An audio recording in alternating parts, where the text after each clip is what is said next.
Oke semua, pada kesempatan kali ini kita akan melanjutkan pembahasan manhwa Invincible at the Start yang selalu kita nanti-nantikan. Jadi tanpa berbasa-basi lagi, langsung saja kita masuk ke pembahasannya. Pada episode sebelumnya, secara diam-diam Shen Xiangan membuka segel Raja Iblis dan masuk ke dalam abis, yang mana hal itu benar-benar membuat kegemparan mengira Raja Iblis akan keluar. Di Demon Abyss, Shen Xiangan berhadapan dengan Raja Iblis yaitu Tao Xi. Awalnya, meskipun telah menggunakan tubuh cloning peringkat Lord of Immortal Domain, Shen Xiangan masih belum bisa sebanding dengan Tao Xi hingga pada akhirnya setelah mengupgrade cloning yang bahkan sampai mengubah penampilannya, Shen Xiangan dengan mudahnya bisa menghabisi Tao Xi yang katanya dewa saja tak bisa membunuhnya. Setelah itu Shen Xiangan secara paksa keluar karena dari luar segel telah diperbaiki.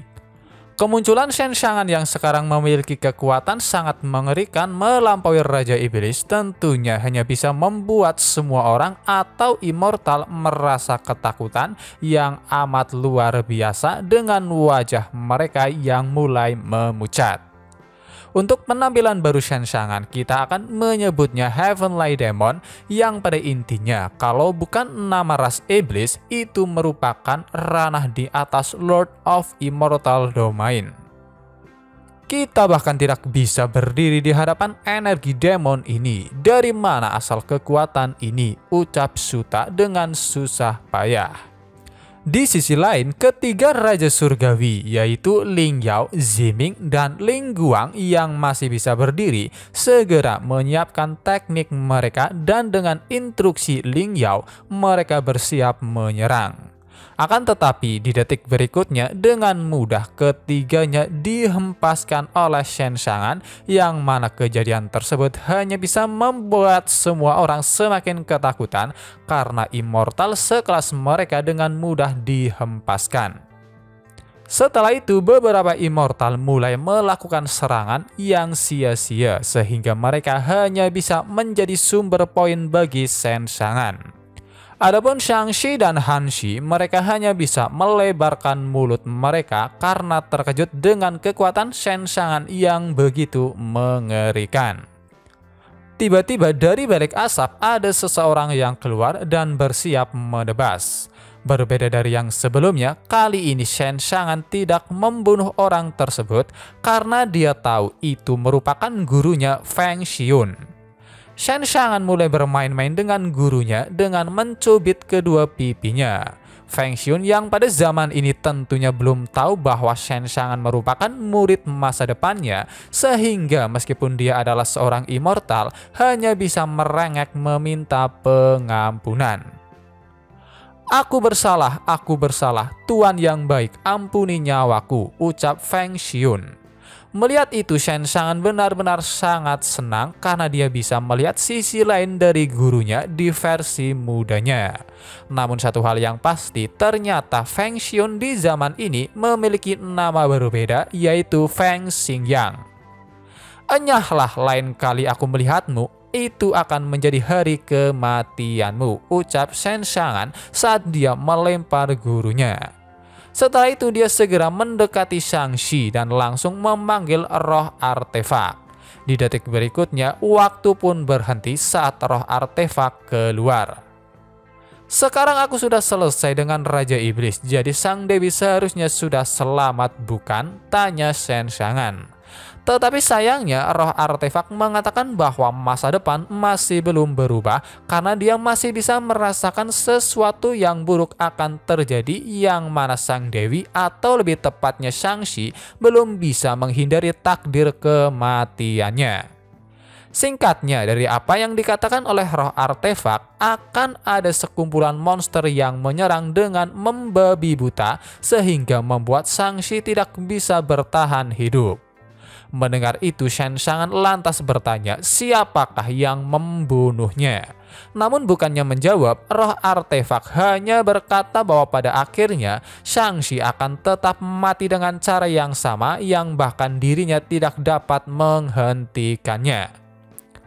Kau memintaku untuk menolongmu dan meskipun kau tak menceritakan seluruhnya dengan jelas, tetapi untungnya aku berhasil memperhitungkan apa yang akan terjadi antara kedua belah pihak.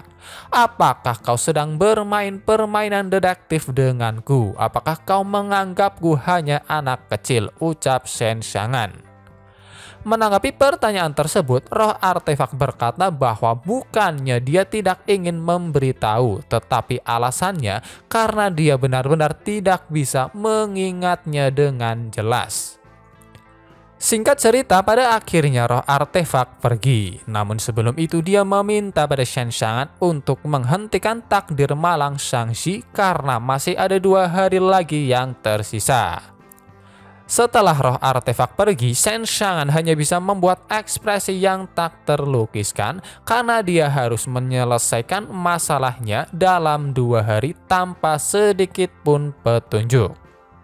Shen Xiangan sendiri tak menyangka permasalahannya masih belum selesai, sebab dari awal dia berpikir jika orang-orang penting selamat, maka perang antara immortal dan demon akan berhenti. Namun pada kenyataannya, apa yang telah dia perkirakan melenceng jauh dari kenyataan. Haruskah aku membunuh mereka semua? Pikir Shen Xiangan, karena itu juga merupakan salah satu cara untuk menyelamatkan Shang-Chi. Namun karena dia juga tidak tahu dampak yang akan ditimbulkan di ribuan tahun selanjutnya, serta ada kekhawatiran itu juga akan mempengaruhi kehadiran istrinya, pada akhirnya Shen Xiangan mengurungkan niatnya. Namun satu hal yang pasti, dia sangat yakin Raja Iblis hanyalah sebuah pion dan ada konspirasi besar di balik semua masalah ini. Singkat cerita, setelah itu Shen Xiangan membawa Shang-Chi bersamanya. Menggunakan teknik teleportasi milik Hanshi, mereka akhirnya pergi dari tempat tersebut, meninggalkan orang-orang yang hanya bisa bingung di saat mereka bimbang apakah akan membiarkannya begitu saja. Namun masalah utamanya, tak ada satupun dari mereka yang berani menghentikan Shen Xiangan. Siapapun yang berani mengejarku, maka dia akan mati, ucap Shen Xiangan yang menambah rasa takut semua orang. Melihat Shang-Chi tak melawan dan hanya mengikuti Shen Xiangan yang mereka anggap Raja Iblis, hanya bisa membuat Ziming mempertanyakannya. Menanggapi itu secara semena-mena, Ling Yao berkata bahwa mereka harus cepat melaporkan masalah ini pada dunia dewa, termasuk Shang-Chi yang katanya seorang pemberontak. Setelahnya dia segera menyuruh beberapa orang untuk membentuk tim kecil bersama dengan Feng Xiun untuk mengikuti jejak Shen Xiangan untuk melihat apa yang sedang direncanakan. Mendengar itu, Feng Xiun mencoba menolak dengan alasan bahwa dia tak cukup kuat. Akan tetapi Ling Yao sama sekali tak peduli, bahkan dia sampai menggunakan statusnya yaitu satu dari Heavenly Monarch yang bertanggung jawab di dunia immortal. Setelah kamu menemukan jejaknya, kirimkan pesan. Talisman ini dapat memberikan gambaran daerah sekitarnya dalam waktu singkat, ucap Ling Yao saat dia menyerahkan sebuah talisman. Meskipun Feng Xiun masih mencoba menolaknya, namun dengan tatapan tajam Ling Yao pada akhirnya dia menyetujuinya.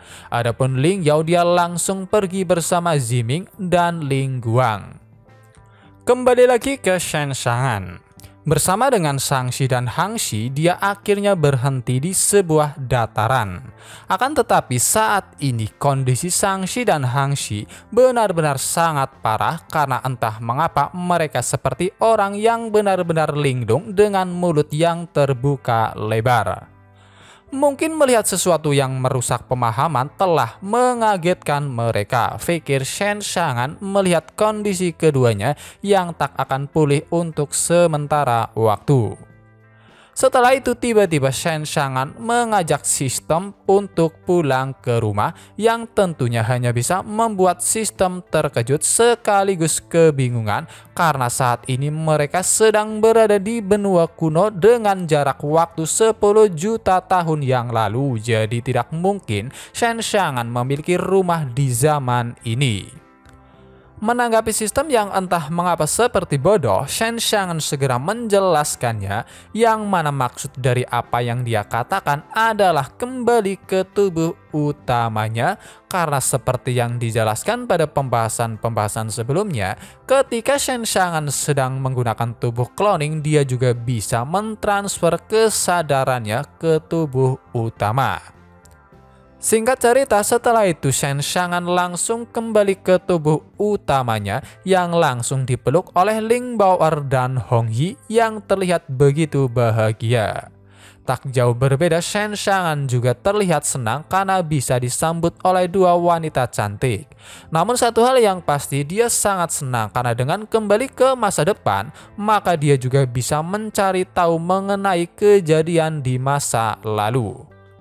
Sementara itu, di pinggiran reruntuhan dari benua Kyushu, beberapa immortal berhasil selamat setelah benua Xuanwu runtuh, dan di antara mereka ada satu orang yang bisa dikatakan memiliki status tinggi, dan itu adalah Zonglao, salah satu petinggi dunia immortal. Para immortal sangat yakin dengan adanya Zonglao, domain immortal Xuanwu masih memiliki harapan bangkit kembali, sehingga mereka yang benar-benar ingin kembali ke dunia immortal membujuk Zonglao untuk melawan Shen Xiangan dan merebut kembali hak mereka.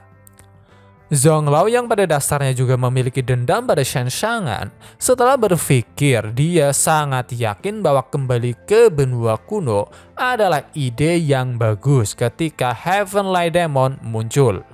Namun karena jika ingin kembali ke benua kuno setidaknya harus bisa mengendalikan tripod Kyushu, Zonglao mulai menjelaskan rencananya untuk mendapatkannya, yang mana pada intinya daripada melawan Shen Xiangan yang tak mungkin bisa ditandingi, dengan bodohnya Zonglao malah berpikir untuk mengincar orang yang paling Shen Xiangan sayangi, yaitu istrinya Jiang Xuanxu.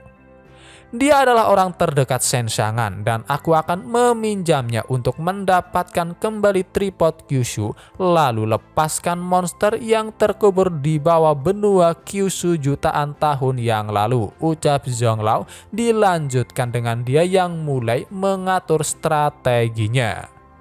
Dari apa yang telah Zonglao selidiki saat ini, dengan menyelamatkan jiwa Jiang Xuanxu, Shen Xiangan telah meninggalkan tripod Kyushu pada ketua Jiang, sehingga seluruh keluarga Jiang selalu ada di sisi Jiang Xuanxu dari pagi hingga malam demi melindunginya. Bahkan mereka benar-benar sangat berhati-hati dan tidak membiarkan siapapun mendekat dengan mudah.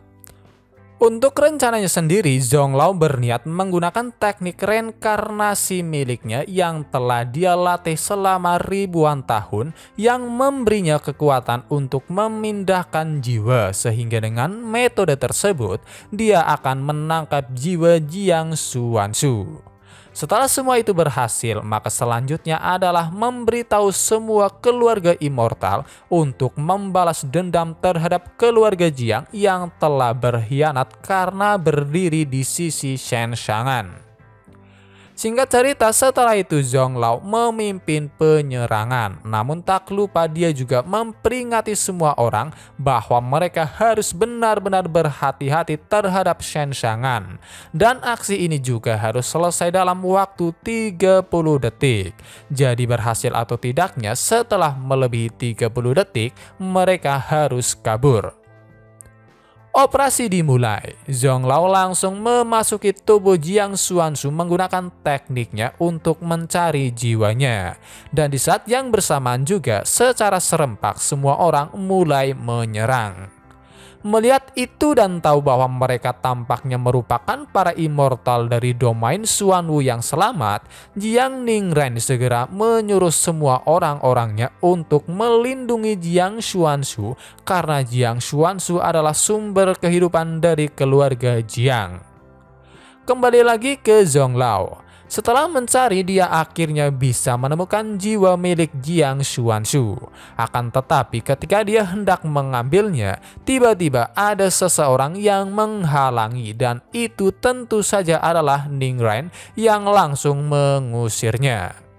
Setelahnya, untuk sementara waktu mereka saling berdebat, yang mana intinya Zhang Lao benar-benar kesal pada tindakan Ning Ren karena rela menyerahkan kultivasi ribuan tahun untuk membentuk jiwa yang kuat hanya untuk melindungi jiwa Jiang Xuanzu karena takut pada Shen Shangan. Aku lebih bagus menilai orang daripada dirimu. Hanya dengan Jiang Xuanzu saja keluarga kami dapat selamat. Jadi jangan berpikir kau bisa melakukan sesuatu terhadapnya, ucap Ning Ren sebelum akhirnya dia melepaskan energi jiwa miliknya yang mana saking besarnya kekuatannya itu, Zhang Lao sama sekali tak bisa menandinginya dan secara paksa dia dikirim keluar dari dalam tubuh Jiang Xuanzu. Setelah keluar, Ning Ren sedikit memuntahkan darah karena dia telah memaksakan diri. Namun tanpa memperdulikan itu, para immortal bawahan Zhang Lao langsung mengepungnya. Di sisi lain, Zhang Lao yang benar-benar sangat marah masih berusaha ingin mendapatkan jiwa Jiang Xuanzu. Tetapi kali ini dia akan menghabisi seluruh keluarga Jiang. Di saat keluarga Jiang benar-benar terpojok, tiba-tiba datang bala bantuan dan mereka adalah Tu Bayi, Ling Xingshan, dan juga Ning Su. Tentu kedatangan mereka hanya bisa menambah kemarahan Zhang Lao yang membuat ketiganya langsung gemetar ketakutan setelah merasakan kekuatan dari seorang Immortal Emperor. Tak langsung menyerang, Zhang Lao malah mulai mengoceh, mengatakan semua kekesalannya karena ketiganya yang dianggap sekumpulan serangga berani menghadang dirinya yang katanya merupakan Majestic Immortal Emperor dan salah satu petinggi dunia immortal dengan kultivasi 10 juta tahun. Namun sialnya, di saat itulah Shen Shangan akhirnya tiba. Dan tanpa memperdulikan para immortal Xuanwu yang benar-benar terkejut karena seharusnya masih ada 10 detik lagi, Shen Shangan segera mengacungkan jarinya dan berkata, "Hari ini Yun Zhao agak sedikit berisik." Hanya dengan kata-kata sederhana seperti itu, di detik berikutnya semua immortal dari domain Xuanwu mati meninggalkan Zhang Lao sendirian. Zhang Lao yang dari awal benar-benar sangat sombong, di hadapan Shen Shangan yang mulai mendekat, dia hanya bisa gemetar ketakutan, bahkan hanya untuk berdiri dia tidak bisa. "Bagaimana kau ingin mati?" tanya Shen Shangan pada Zhang Lao yang merasa ngeri dengan kekuatan Shen Shangan yang jauh lebih kuat ketimbang Heavenly Demon saat jutaan tahun yang lalu. Pada akhirnya Zhang Lao hanya bisa memohon pengampunan yang benar-benar membuat semua orang sangat-sangat kagum pada Shen Shangan karena bisa membuat seorang immortal yang berhasil menghancurkan surga dan bumi berlutut di depannya. Akan tetapi tentunya Shen Shangan tidak begitu saja menyetujui permintaan Zhang Lao tanpa imbalan apapun. Jadi dia meminta sesuatu yang pantas ditukar dengan nyawanya. Singkat cerita, setelah itu Zhang Lao diminta untuk menceritakan kisah tentang apa yang sebenarnya telah terjadi di benua kuno. Selama 30 detik Zhang Lao terus menceritakannya. Namun melihat Shen Shangan tampaknya masih belum puas, Zhang Lao melanjutkan kisahnya dan kali ini berhubungan dengan Han Shi. Pertama-tama Zhang Lao menceritakan tentang Han Shi yang katanya adalah seorang Shrine dari Heavenly Demon. Tak hanya itu, dikatakan bahwa sebenarnya Han Shi telah mengerahkan pasukan demon untuk mencari seseorang dan itu sudah berlangsung selama 10 juta tahun. Zhang Lao juga menceritakan kisah masa lalunya saat pertama kali melihat Han Shi, tepatnya itu hari setelah cloning milik Shen Shangan membawa Shang-Chi dan Han Shi pergi dan ketika mereka sedang beristirahat di sebuah dataran.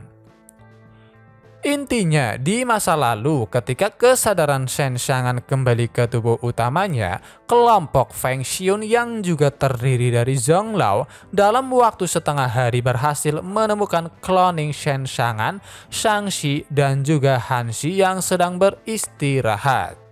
Secara diam-diam, Zonglao dan rombongannya memantau dari kejauhan. Namun satu hal yang pasti, meskipun cloning milik Shen Xiangan sedang berada di kondisi tak sadarkan diri, Zonglao masih bisa merasakan aura yang menyeramkan, sehingga pada akhirnya dia menyerahkan tugas memantau pada Feng Xiun, sementara dirinya pergi dengan alasan untuk mengirim pesan atau melapor. Akan tetapi ketika Zonglao yang telah membawa pasukan kembali, Shen Xiangan dan keduanya telah menghilang. Kita berpindah ke 10 juta tahun yang lalu di benua kuno.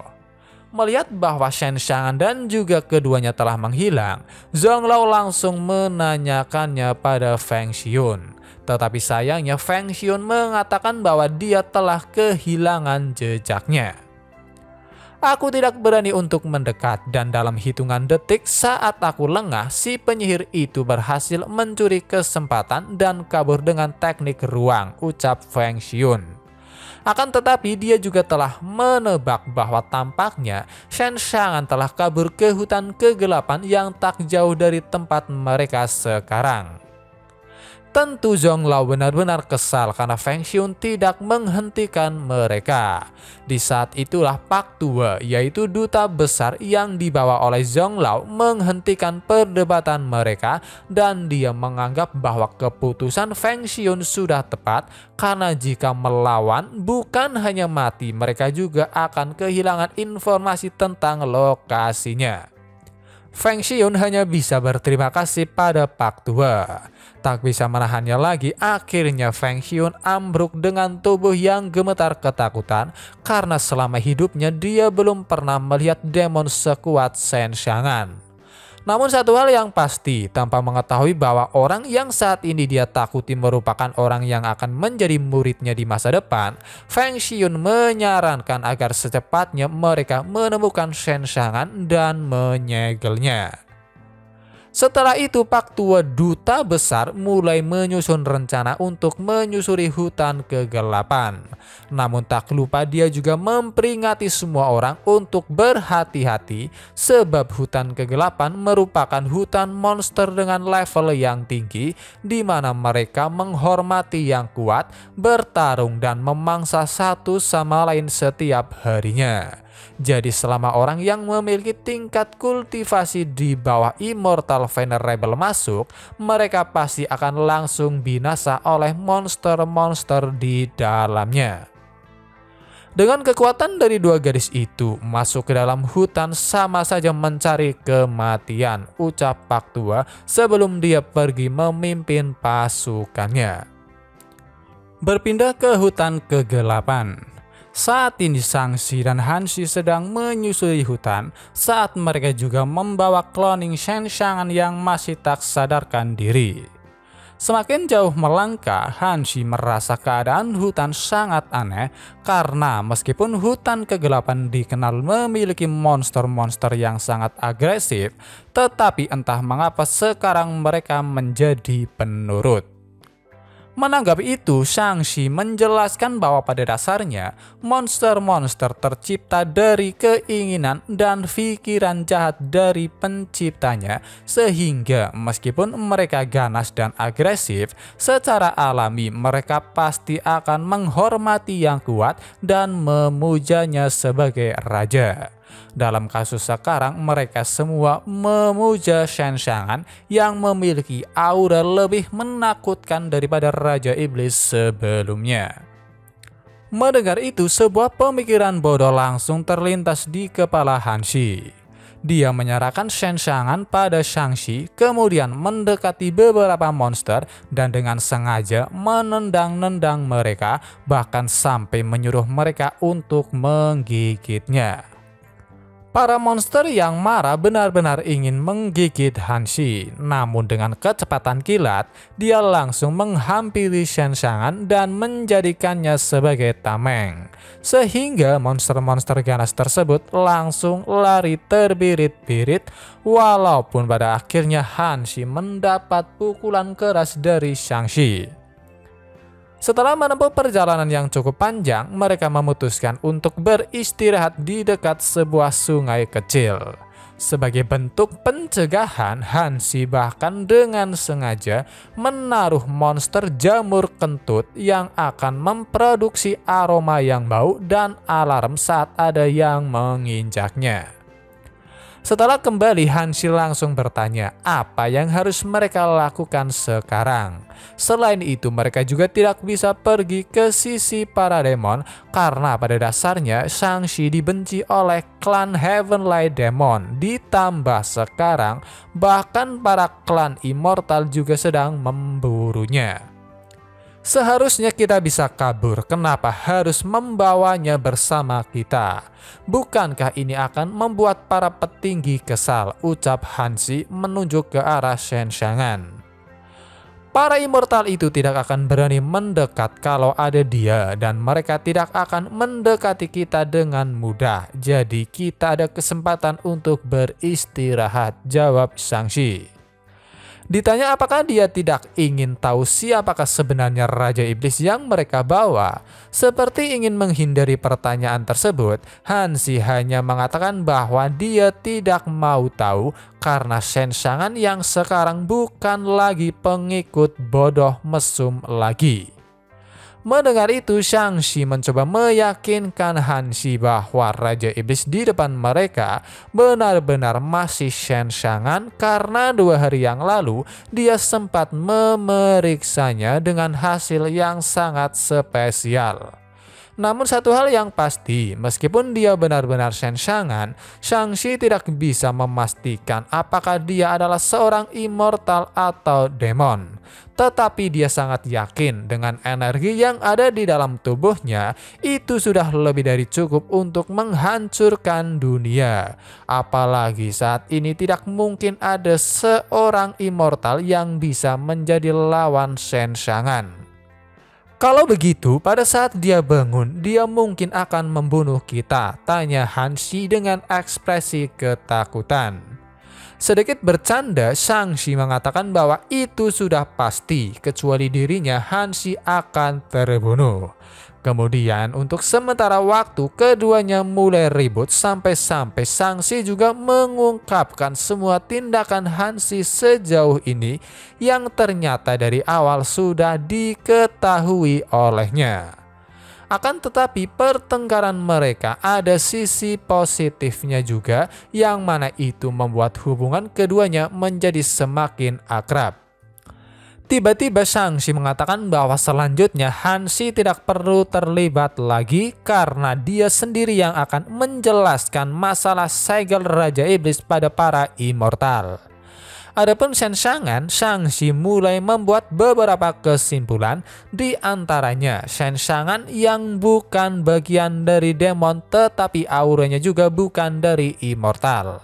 Selain itu, walaupun Shenshangan bisa membunuh semua orang dengan mudah, tetapi dia malah lebih memilih menyelamatkan mereka.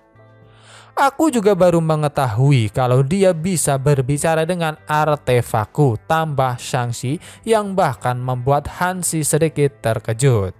Namun satu hal yang pasti, dengan semua kesimpulan tersebut, Shang-Chi sangat yakin Shenshangan mungkin saja berasal dari masa depan.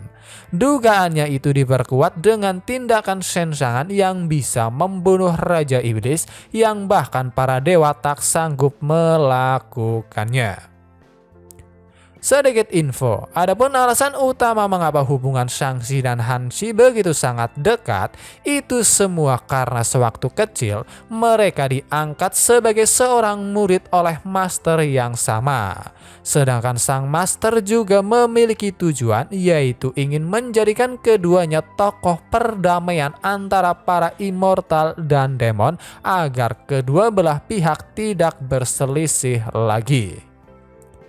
Kalau Master tahu mengenai hal ini, dia pasti akan melaporkan Shenshangan ke dunia dewa untuk menjaga perdamaian antara immortal dan juga demon, ucap Shang-Chi. Maka dari itu, sebelum para immortal datang, dia menyuruh Hanshi untuk membawa Shenshangan kembali ke dunia iblis untuk menunggu aba-abanya. Hanshi awalnya menolak karena dia khawatir dengan keselamatan Shang-Chi. Akan tetapi Shang-Chi terus memaksa, bahkan dia sampai mengatakan bahwa jika Shenshangan berada di dunia iblis, maka para immortal tidak akan berani memulai perang. Aku akan kembali menghadap Master dan menjelaskan situasi ini. Pasti dia akan membantu kita, tambah Shang-Chi yang pada akhirnya mau tak mau Hanshi menurut. Dengan segera Hanshi membawa Shenshangan pergi menggunakan teknik ruang atau teknik teleportasinya. Akan tetapi ternyata tim pengejar sudah dekat sehingga mereka yang menyadari pergerakan Shenshangan segera mendekat dan mencoba menghentikannya. Namun sayangnya tiba-tiba Shang-Chi menggunakan kekuatan artefaknya untuk menghentikan waktu. Tetapi tak berselang lama tiba-tiba teknik miliknya hancur karena ternyata masternya telah datang. Shang-Chi, kau telah banyak mengecewakanku. Aku memberimu artefak untuk menjaga Raja Iblis. Apa yang telah kamu lakukan? Ucap sang master yang hanya bisa membuat wajah Shang-Chi sedikit pucat. Sang master kemudian memarahi Shang-Chi yang katanya telah membiarkan wabah Heavenly Demon terjadi. Maka dari itu dia segera menyuruh beberapa orang untuk membawa Shang-Chi kembali ke tempat penyegelan. Shang-Chi berkata bahwa dia bersedia untuk dihukum, namun tak berhenti di situ. Dia juga mengatakan bahwa ada alasan kenapa Raja Iblis keluar dari segel, sehingga dia memohon agar diberikan kesempatan untuk menjelaskannya.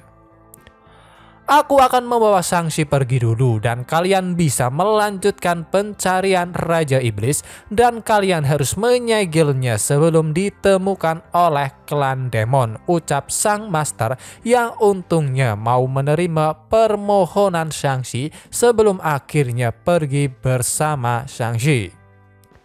Dipimpin oleh Pak Tua, semua orang mulai berpencar, tak terkecuali Feng Xiun yang pergi bersama Zhong Lao. Di sisi lain, Hanshi yang membawa pergi Shenshangan, entah itu karena kesalahan teknis, tiba-tiba mereka keluar di sebuah tebing yang tentunya membuat mereka langsung terjatuh ke bawah, tepat di samping monster kadal hitam, dan sialnya itu disadari oleh pria tua. Dengan susah payah, setelah itu Hanshi mencoba menyingkirkan Shenshangan yang jatuh di atasnya dan meletakkannya di bawah sebuah pohon. Adapun monster kadal hitam dengan keringat yang mulai bercucuran, dia hanya bisa mengintip dari balik pohon. Melihat itu, sebuah ide langsung terlintas di kepala Hanshi yang mana pada akhirnya dia malah menyerahkan Shenshangan pada monster tersebut. Maaf, target mereka adalah kamu. Aku hanyalah orang yang lewat dan tidak mau menderita. Jadi aku akan meninggalkanmu, ucap Hanshi sebelum akhirnya dia benar-benar pergi meninggalkan Shenshangan. Si Pak Tua dan dua rekannya akhirnya bisa menemukan keberadaan Shenshangan dan untuk sementara waktu mengawasi dari balik pohon. Pak Tua sendiri bingung apa yang harus dia lakukan karena tampaknya Shenshangan tidak terluka dan bahkan kali ini telah berhasil menekan monster menjadi bawahannya. Sedang bimbang memilih antara maju atau menunggu orang-orang berkumpul, tiba-tiba dia bisa merasakan aura yang sangat menakutkan dari sosok Shenshangan sehingga pada akhirnya Pak Tua lebih memilih tidak mendekat dan pergi untuk berkumpul dengan yang lainnya. Setelah Pak Tua dan rombongannya pergi, entah mengapa Hanshi kembali yang mana itu benar-benar membuat monster kadal hitam terkejut. Lupakan, biarkan aku menunjukkanmu sedikit belas kasihan dan mencari kamu tempat yang lebih aman. Aku benar-benar tidak bermaksud meninggalkanmu, ucap Hansi saat dia mulai membawa Shen Xiangan pergi. Kembali lagi ke Pak Tua. Setelah berkumpul dengan yang lainnya, dia segera memberitahu semuanya bahwa dia telah mengetahui lokasi Raja Iblis.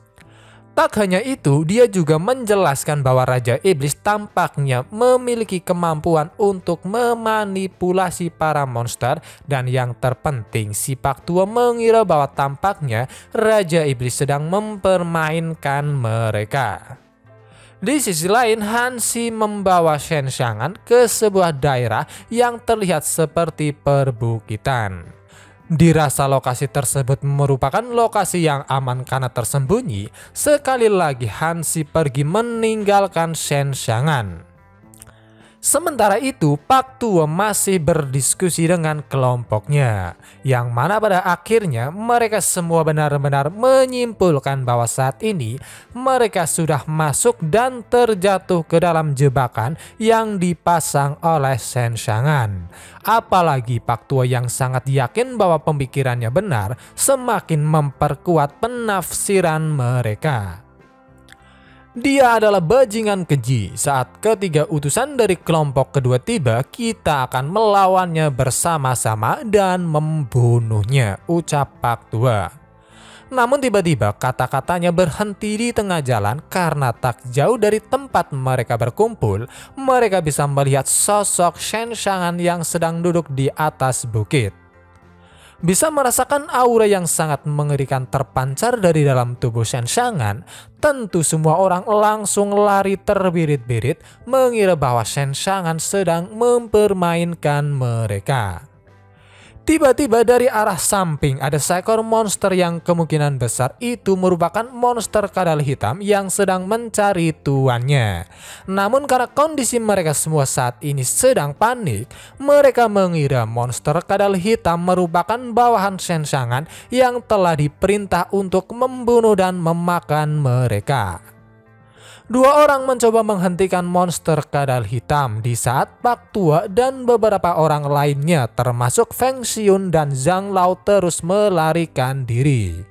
Secara kebetulan semua kekacauan tersebut dilihat oleh Hansi yang benar-benar terkejut dan seakan tidak percaya bahwa utusan dengan peringkat tinggi sangat ketakutan di depan Shen Xiangan.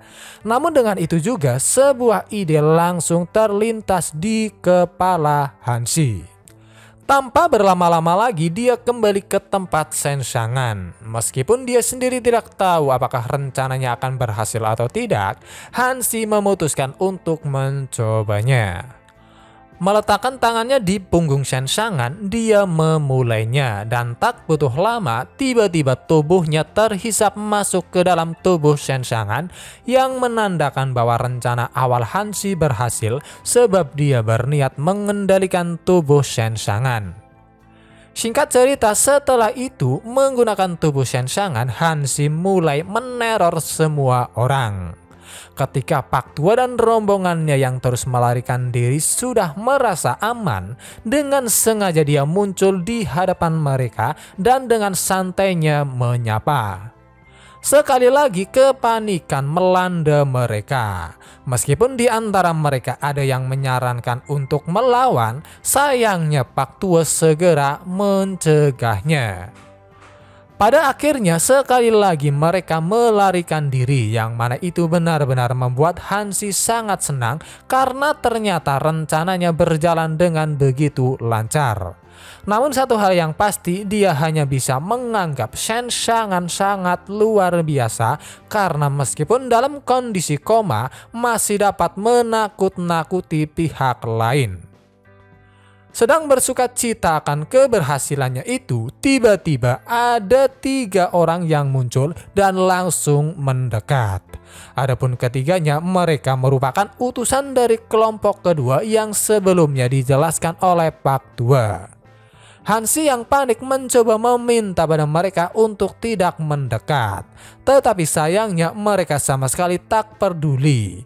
Namun di saat itulah secara tidak sengaja Hansi yang mengulurkan kedua tangannya ke depan melepaskan sebuah serangan yang sangat besar yang bahkan membuat Hansi sendiri terkejut. Adapun nasib ketiga utusan dari kelompok kedua, dua di antara mereka menerima langsung serangan dan mati tanpa meninggalkan sisa, sehingga sekarang hanya menyisakan satu orang yang hanya bisa gemetar ketakutan karena dengan satu serangan, dua rekannya yaitu Lao Li dan Lao Shen yang masing-masing berada di ranah Master Domain mati dalam sekejap mata. Dengan kekuatan seperti itu, dia sangat yakin hanya mereka yang berada di level utusan ilahi kebajikan murni yang dapat melawannya. Meskipun ketakutan, berpikir bahwa di sini dia harus mencari tahu kekuatan lawan yang sebenarnya, utusan kelompok kedua yang tersisa mulai menggunakan sebuah teknik yang mana entah mengapa mengubah tubuh manusianya menjadi tubuh monster yang bahkan membuat Hansi terkejut.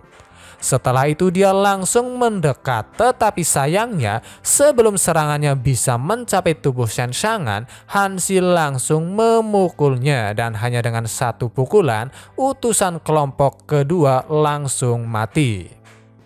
Singkat cerita, setelah itu Hansi membawa tubuh Shen Shangan ke sebuah rumah kecil yang kemungkinan besar masih berada di kawasan hutan kegelapan. Kalaupun tidak, itu pasti sudah berada di wilayah iblis.